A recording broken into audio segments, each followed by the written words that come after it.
What's going on, everybody, and welcome back. So in this one we are going to be troubleshooting some more stuff with the Honda.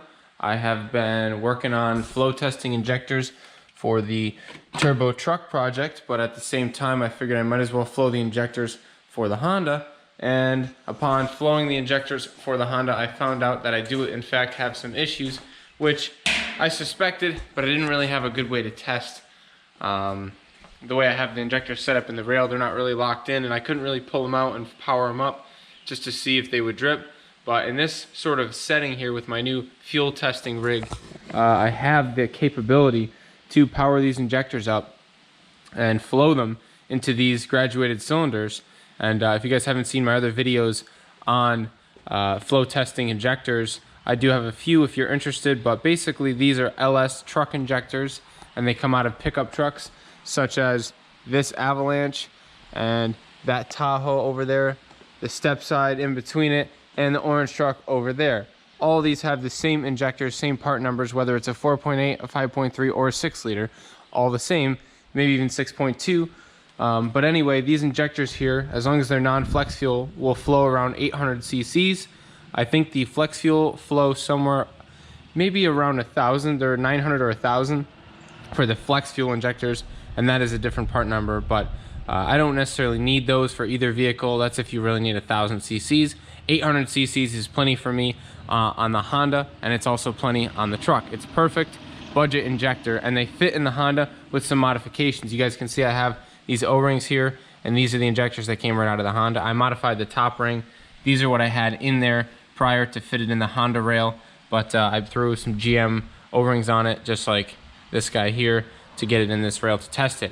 And when I did power it up initially, I had no leaks. These are my flowed set here for the truck, the 8 injectors that I have that are pretty matched up. They're all decapped and everything, all labeled, and I have flow rates all accounted for. And I tested those, and I got about an 800 cc average, 802.5 cc average for all those guys. And these guys here seem to be flowing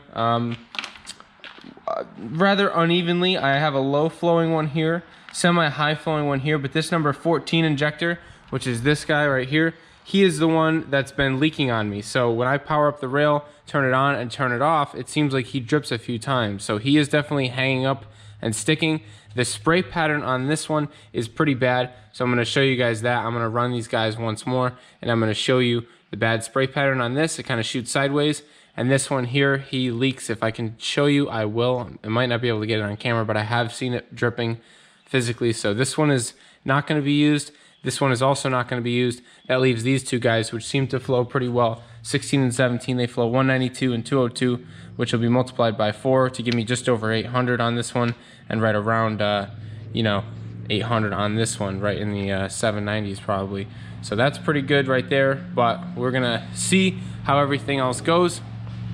I'm going to go ahead and flow test them one more time, get my average flow rates, and then I will see if I can match up a nice set of 4 for the Honda out of all the injectors that I have lying around and that I have flowed today.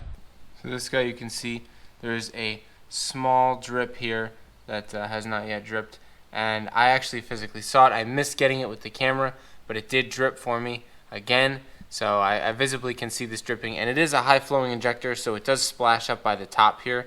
And I would normally think that it's just something splashing and running down the injector, but I did physically see this thing drip when I first had it hooked up, and I had not yet actuated the injectors. It wasn't even plugged in yet, and I pressurized the rail, and I saw a drip there. So that just leads me to believe that as soon as this thing gets rail pressure, before the car even starts, it's going to drip, and that drip could potentially be something that gets into the cylinder and is dripping into leaking in, contaminating my fuel, getting past my rings, washing my rings down, and just totally messing me up here. So yeah, a leaky injector can cause a lot of issues, so I'm glad that we're getting rid of that. And this one right here is also pretty low flowing, so we're going to have to get rid of him too, like I said. And this is our last test here. I wish I got it on video, but I should be able to show you the spray pattern here. Let me just pressurize it again. You can watch, it sprays all sideways. But this guy's pretty much full here, so we're gonna go ahead and turn it off. But kind of wrecked the test results there, but we had let me just pour this out. So this is kind of how I've been doing this, guys. I just kind of pour it back into my gas tank here, and that's why I set everything up with switches so there weren't going to be any sparks, because I knew there was going to be a lot of switching back and forth. And so I'll go ahead and empty these both out so we can do another test, and I'll be able to show you guys hopefully the spray pattern and everything.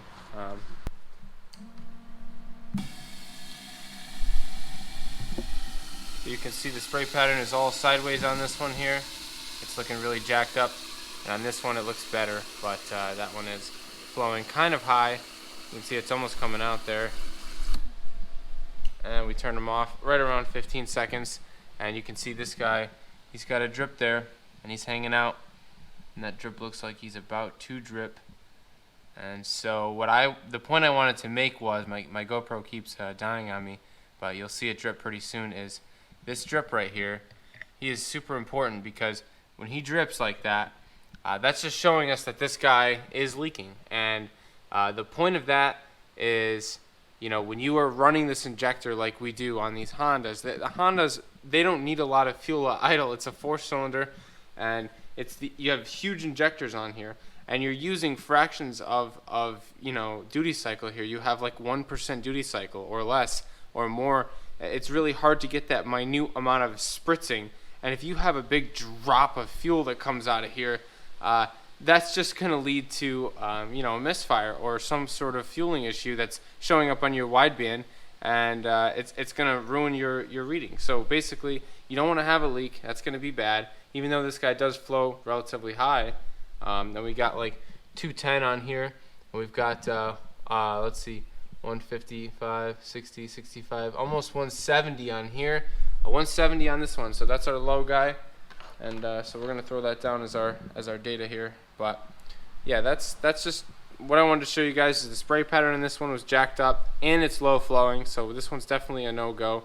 I wish I paid better attention to the spray pattern.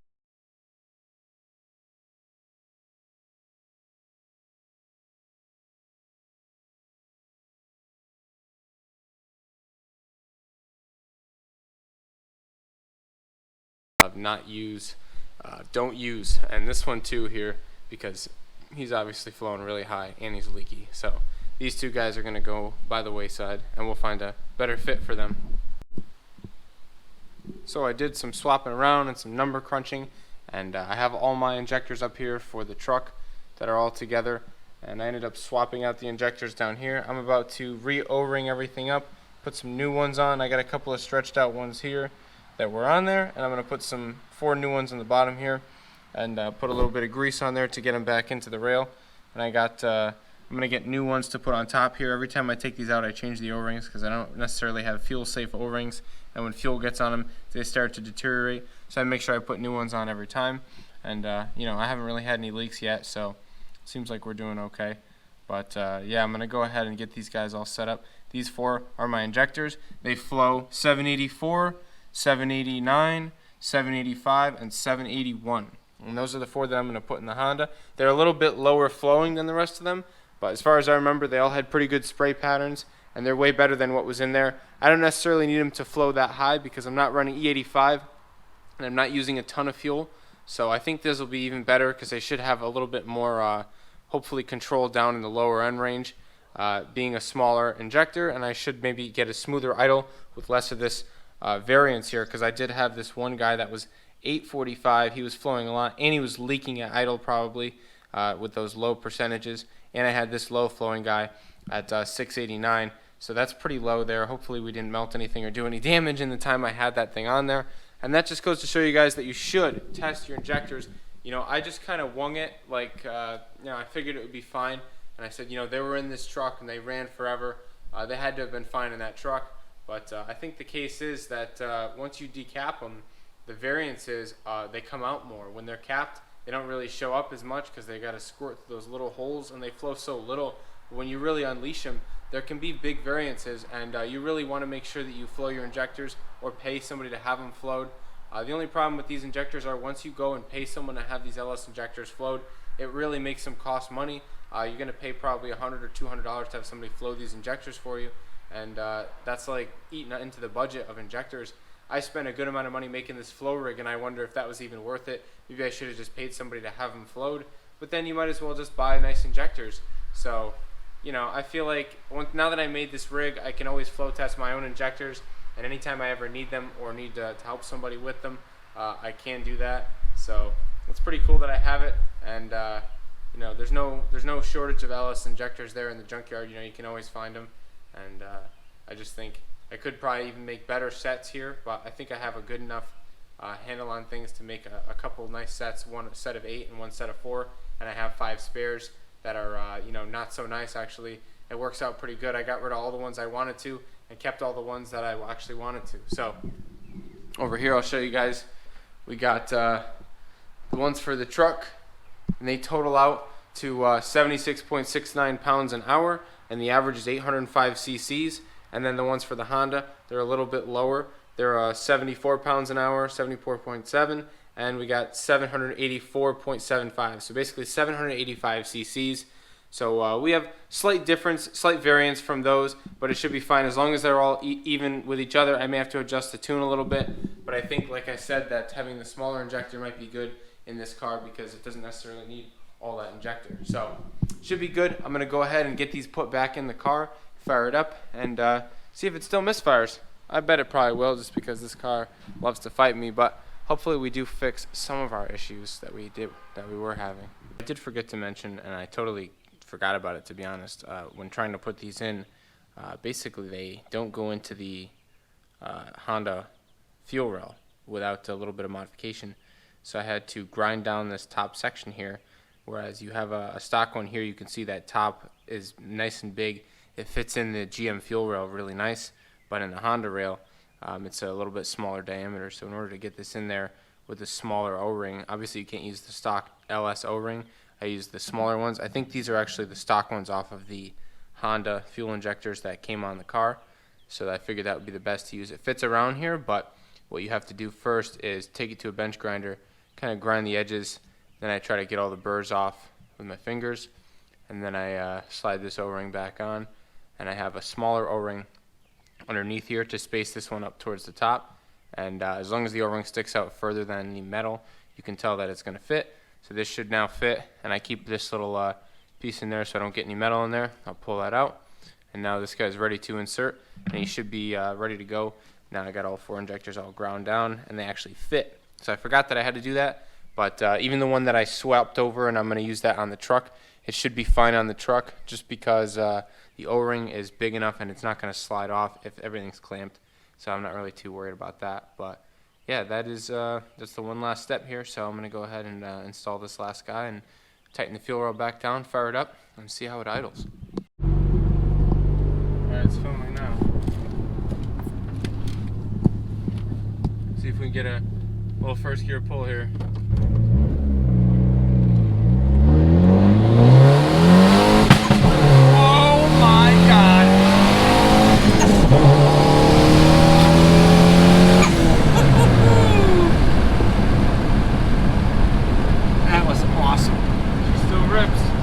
Oh my god, awesome. Alright, so she's fixed, guys. Luckily, I figured it out after doing the injectors, which turned out to not be the actual problem.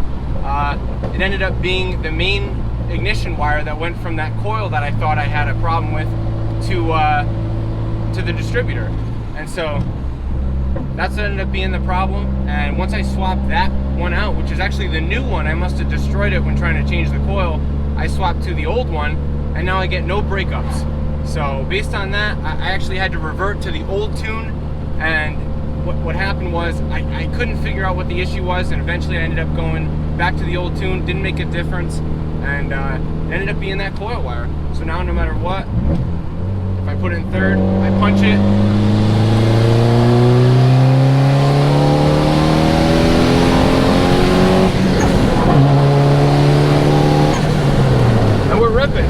we're ripping. Put it on my thing here. Let's see if this thing will launch. Let's see. We'll do a little. All right. Do a little two-step. I'm in.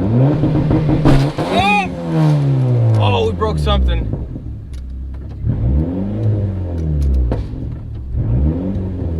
we definitely broke an axle or something. Oh, you broke an axle. So currently, I am being towed behind my truck.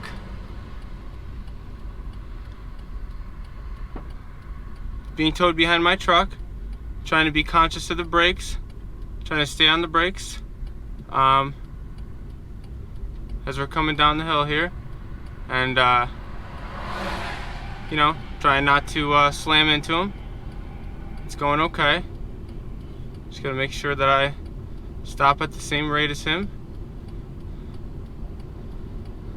And yeah, never been towed before, so this is a new experience. But I did snap an axle. I knew that's what happened when it happened, and it's okay. We're gonna get it home. We'll get it fixed. Just gotta try to, you know, stay positive, not break it any more than we did. So we're just trying to take it nice and easy right now, and get her home. So we're gonna do that, and I'll get back with you guys shortly. It's too bad, but things happen, and we will get through it. So guys, we broke it for the first time. I actually broke it. Needed to get it towed. The avalanche bailed us out. Luckily, my brother came and hooked up the tow strap that I got, and got a shout out to my friend Brendan there for getting this tow strap in my time of need. He got it a while ago, and this thing came in handy. But yeah, it worked like a champ. This thing towed it.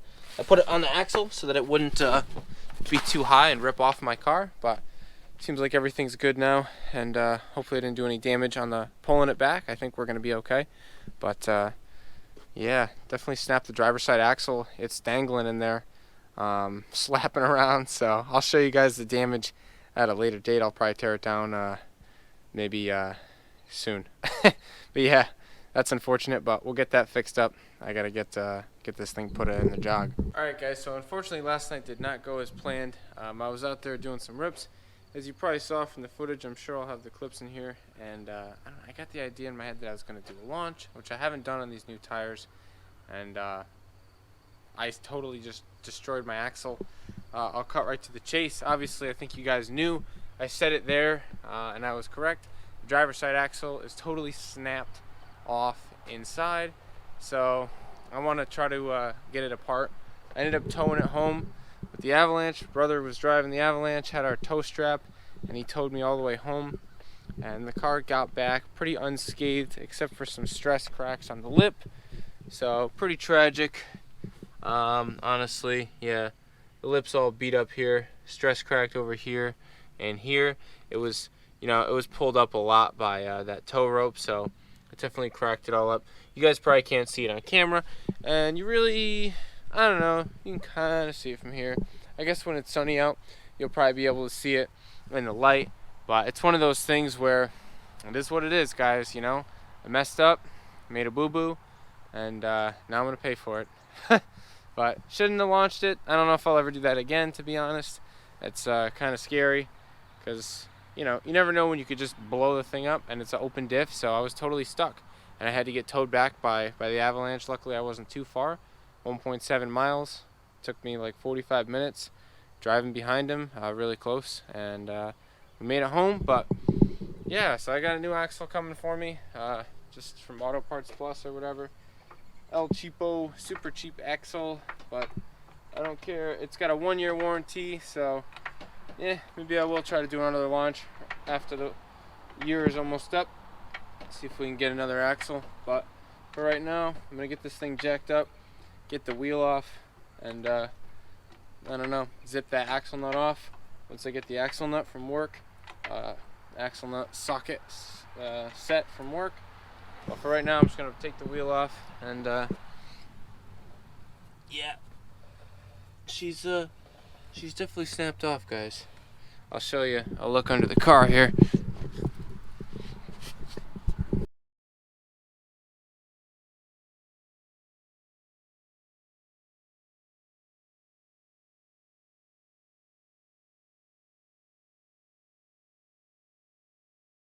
Honestly, this is the better side to brake because now I'm dealing on the bench. Otherwise, I'd be working on the trans. But you can see right here is our broken axle. I think the whole way home, this guy was spinning against the other one and kind of like rubbing. But it looks like it may have been compromised already. Once we get it out and I hold it up to the other one, they're both going to be super worn like that, which means they were rubbing together, I think, after they broke. But I do think that this axle was bound to go. It does look like it's a little pitted inside of there, so I don't know if there was a previous fracture or something, but we definitely killed it. It didn't even give up a fight, so maybe it was already on its way out and I just finished her off, but I'm going to go ahead and try to get it out. So my plan is to weld this guy onto here like this. Somebody had already suggested that on Instagram, and that's pretty much what I was planning on doing anyway. I just hadn't even thought about it.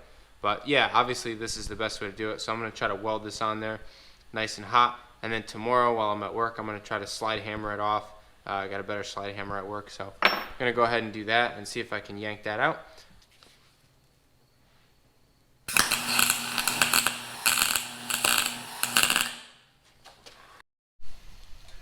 So it looks like I lucked out.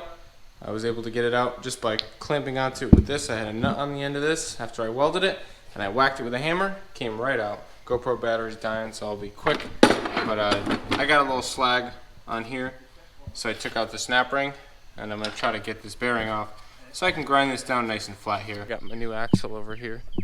Got a pretty good deal on it. I think it was like $50-something. Comes with a new nut. You know, I can stake it.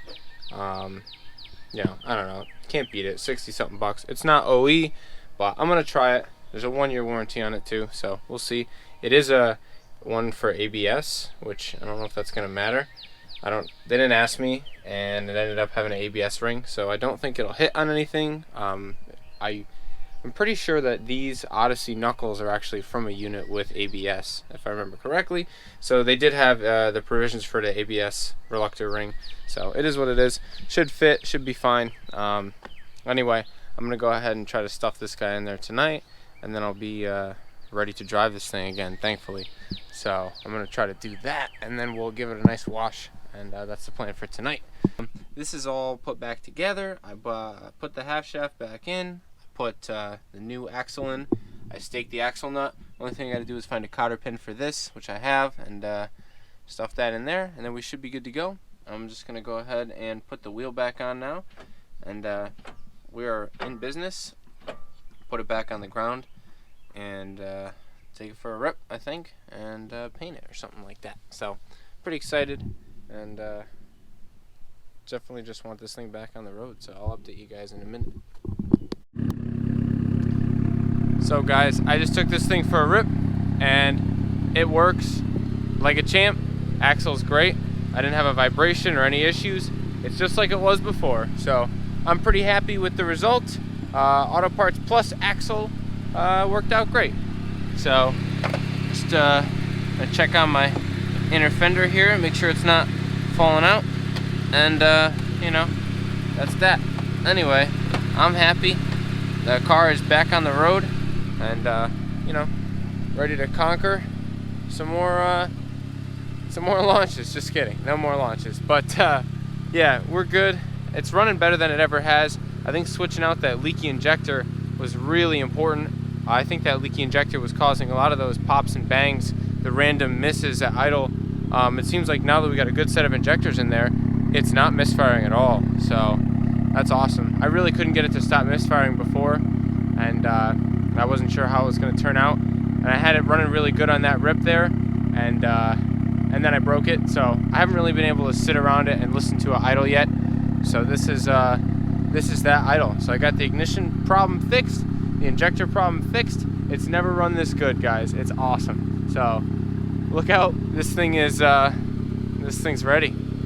It's starting to rain now though, so I think I might you know, just let the rain help me. I'm gonna give it a little wash, and you know, probably not dry it, but I'll come out and dry it later if the rain stops, and get this thing ready to go and start taking it to work again, so I can get to work on the truck. So if you guys are interested, I'm gonna have a series coming up on that, where that thing's getting a cam and getting a turbo. And if you guys are interested in seeing that, we're gonna turbo the Orange Avalanche. I gotta think of a name. I'm not really sure what it is yet. It's kind of just a rust bucket, so I was thinking like turbo rust bucket or something like that, but that seems unoriginal. I don't know. If you guys think of a good name for it, you let me know. But that's all for now. Thank you guys for watching, and hopefully you enjoyed the content. I know that we broke it good this time, but you know, I'm always come back stronger than ever with a new axle, and we'll always keep conquering whatever we gotta overcome. We'll do it, but it might take some time, guys. But I'm gonna try to just drive the Honda for some time and set it aside, and then we'll work on this truck here. I want to do some LS stuff, so hopefully you guys enjoy. But yeah, peace. See you guys in the next one.